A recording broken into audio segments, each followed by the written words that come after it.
Brothers, good morning brothers. ఇప్పుడు చెప్పబోయేటువంటి ఈ విషయాన్ని ప్రతి ఒక్కరూ పూర్తిగా అయిపోయేదాకా వినండి. ఎందుకంటే ఇది మనకు సంబంధించినటువంటి అతి ముఖ్యమైన చాలా ఇంపార్టెంట్ విషయం.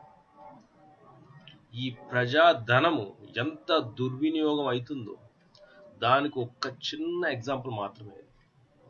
కాబట్టి బ్రదర్స్, ప్రతి ఒక్కరూ ఈ విషయాన్ని క్షుణ్ణంగా విని ప్రతి ఒక్కరికి, ఈ దేశంలో ప్రతి ఒక్కరికి చేరే విధంగా మీరు షేర్ చేస్తారని, కామెంట్ చేస్తారని ఆశిస్తూ, కోరుకుంటూ ఈరోజు ఈ విషయాన్ని మేము ముందర పెట్టబోతాం.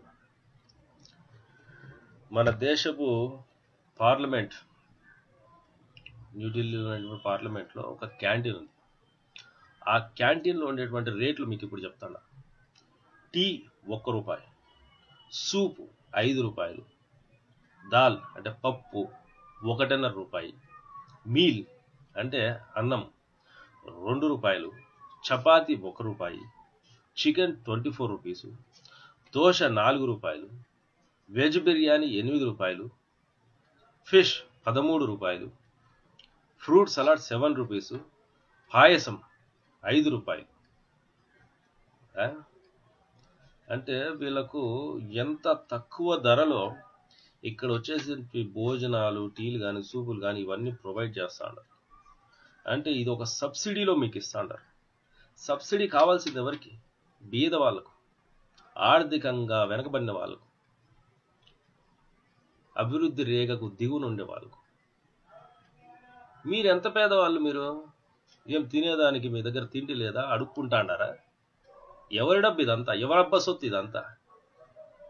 గౌరవనీయులైనటువంటి నరేంద్ర మోడీ గారు, భారతదేశ ప్రధానులు, మీరు ప్రజలకు ఏమో చేస్తానని చెప్పేసి ప్రజలందరూ నమ్మి మిమ్మల్ని పార్లమెంట్లో కూర్చొని పెట్టినారు. మీరు ఈ విషయం గురించి చర్య తీసుకోవాలి. ఇప్పుడు ఒక్క విషయం అడుగుతాడా నేను. నిన్న వచ్చినటువంటి ఆ గ్యాస్ సబ్సిడీ గురించి న్యూస్ వచ్చింది చూసినారు ప్రజల్లో. అర్హులైన వాళ్ళందరూ, మీరు డబ్బు ఉండి మార్కెట్లో కొనగలిగేటువంటి స్థితి ఉండి వచ్చేసి మీరు ఉన్నప్పుడు గ్యాస్ సబ్సిడీని వదులుకోండి అని మీరు చెప్తాండారు. దాని ద్వారా 100 కోట్ల రూపాయలు వస్తాయి. ఆ 100 కోట్ల రూపాయలు మళ్ళా మేము తిరిగి ప్రజలకే ఖర్చు పెడతాండాము అని చెప్పేసి మీరు అంటున్నారు. అయితే నరేంద్ర మోడీ గారు ఒక్క విషయం అడుగుతున్నాను. వీళ్లకు మార్కెట్లో గ్యాస్ సిలిండర్ మాత్రమే కొనగలిగేటువంటి స్థితి ఉండి ఆ సబ్సిడీని వదులుకోమని అంటాండారే, మీరు ఈ సబ్సిడీని మీరెందుకు వదులుకోకూడదు అని నేను అడుగుతాండా. 1 రూపాయి టీ, ఒక బీదవాడు కూలి చేసుకొని కష్టపడి ఒక టీ తాగదామంటే వెళ్ళి 7 రూపాయలు, 5 రూపాయలు. వానికి కావాలి అక్కడ సబ్సిడీ, మీకు కాదు కావాల్సింది. ప్రజలను బాగుపరిచేదానికి నాయకులైనటువంటి మీకు కాదు సబ్సిడీ కావాల్సి వచ్చింది. సబ్సిడీ కావాల్సింది మాకు. ఒక్కొక్క ఎంపీకి జీతం ఎంత?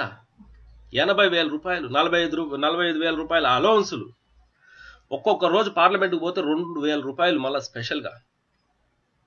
మళ్ళీ ఇది కాక వాళ్ళకు వచ్చేసి ఎయిర్ ట్రావెల్ 34 సార్లు విమానంలో ప్రయాణించవచ్చు. వాళ్ళ భార్య అయితే 8 సార్లు ప్రయాణించవచ్చు. ఏసీ రైల్లో ఫస్ట్ క్లాస్లో వాళ్ళు ఎన్నిసార్లు అయినా వెళ్ళవచ్చు. టెలిఫోన్ బిల్లు ఫ్రీ, నీటి bill free, current bill free, accommodation free. దాని తర్వాత కారు కొనుక్కోవాలంటే 4 లక్షలు. కాన్స్టిట్యూషన్ అభివృద్ధికి మళ్ళా వేరే ఫండ్. ఆ ఫండ్లో మీరు ఎంత ఖర్చు పెడతారు, లేకపోతే ఎవరికి ఖర్చు పెడతారు, అది ఎవరికి తెలియదు. ఎక్కడ పేదవాళ్ళయ్యా మీరు? ఎంత పేదవాళ్ళని మీకు సబ్సిడీ? మీకు తెల్ల కార్డు ఉండదా? కూలి చేసుకుంటాడారా? మీకెందుకు ఈ సబ్సిడీలు? మీరు అడిగే వాళ్ళు లేరనా? దీనికి వచ్చేసి ప్రజలకు మీరు సమాధానం చెప్పాలన్నా వద్దా? సిగ్గు లేకుండా శాసనసభలో ఎంపీలకు, ఎమ్మెల్యేలకు జీతం పెంచాలంటే సిగ్గు లేకుండా ఈ మాదిరి మీరందరూ చేతులు ఎత్తినారే జీతం పెంచాలని చెప్పేసి. ఆ బిల్లు ప్రవేశపెట్టినప్పుడు ప్రతిపక్షము, విపక్షము, స్వపక్షము, ఆ పార్టీ, ఈ పార్టీ, ఏ పార్టీ అని తేడా లేకుండా అందరూ సిగ్గు లేకుండా ఇట్లా చేతులు పైకి ఎత్తినారే. సిగ్గుండక్కర్లా మీకు? ప్రజలు ఇక్కడ ఎంత కష్టాలు పడతా అంటే వాళ్ళకి వచ్చేసి వాళ్ళకి ఏదైనా బిల్లు పెట్టినప్పుడు మీరు కొట్టుకొని చేస్తారు, కుర్చీలు ఇసుకుంటారు, ఒకరికొకరు చెప్పులు చూపించుకుంటారు. మీరు రౌడీలా? ఏ విధమైన నాయకులు మీరు? ఒక్కొక్క ఎంపీ పైన ప్రభుత్వము ఎంత ధనం వృధా చేస్తుంది. రాజ్యసభలో 230 పైన వచ్చేసి ఎంపీలు, ఈడ లోక్సభలో వచ్చేసి 545 మంది ఎంపీలు, మొత్తం 700 పైన ఎంపీలు చిలుకు. ఒక్కొక్కరి పైన ప్రభుత్వము దాదాపు 2 కోట్లు వాళ్ళ పర్సనల్ నిధులకు ఖర్చు పెడతా ఉంటే ఈ 214 దాదాపు 1500 కోట్లు, 1500 కోట్లు ఈ రోజు నిన్న మీరు ఆంధ్రప్రదేశ్ ఇచ్చినటువంటి రాజధాని నిర్మాణం కోసం ఎంగిల్ మెక్కులు ఇచ్చినారే 1500 కోట్లు. అది మీ సొంతానికే తగలబెట్టుకుంటాడారు. ఇది ఉద్రేకం, ఆవేశం నుంచి వచ్చిన మాటలు కాదు. ఇది ఆవేశంలో నుంచి పుట్టినటువంటి ఆలోచన నుంచి వచ్చినటువంటి మాటలు. దీని అంతటికి ప్రజల నుంచి సమాధానం చెప్పాల్సిందే మీరు. ప్రతి ఒక్కడు ఈ క్వశ్చన్స్ ప్రతి ఒక్కరి హృదయంలో ఉన్నాయి, ప్రతి ఒక్కరి మైండ్లో ఉన్నాయి. కాకపోతే వాళ్ళు అడగలేకపోతాను, నేను అడుగుతున్నాను. నాకు భయం లేదు. ఈ మీడియా వచ్చేసి నరేంద్ర మోడీ చూసినా కానీ, చంద్రబాబు నాయుడు చూసినా కానీ, జగన్ చూసినా కానీ, ఎవడు చూసినా మనకు భయం లేదు. ఎందుకంటే ఇది నిజం. This is open secret. అడిగేటోళ్ళు లేరు ఇక్కడ. దీని గురించి కేసు పెడితే మీరు అందరూ జైలు పోవాల్సి వస్తుంది. గ్యాస్ సబ్సిడీ గురించి గ్యాస్ సిలిండర్ పెడితే 40 లక్షలు ఇవ్వాలంట ఒక్కొక్కరికి. ఆ విషయం ఎందుకు దాచిపెట్టినారు మీరు కేంద్రం కాబట్టి? ఇదంతా ప్రజలకు మీరు చేస్తున్నటువంటి అన్యాయం కదా. మీకైతే పెన్షన్ ఉండాలి, కొత్తగా ఉద్యోగస్తులు వాళ్ళకి పెన్షన్ ఉండకూడదు. మీకెందుకు పెన్షను? ఎక్కడ బీది వాళ్ళు మీరు? ఎక్కడ అడుగుతుంటారని మీరు? 100 కోట్ల రూపాయలు మీరు ఈ గ్యాస్ సబ్సిడీ నుంచి సేవింగ్ చేస్తారయ్యా. అది ప్రజలకు పెడతారు.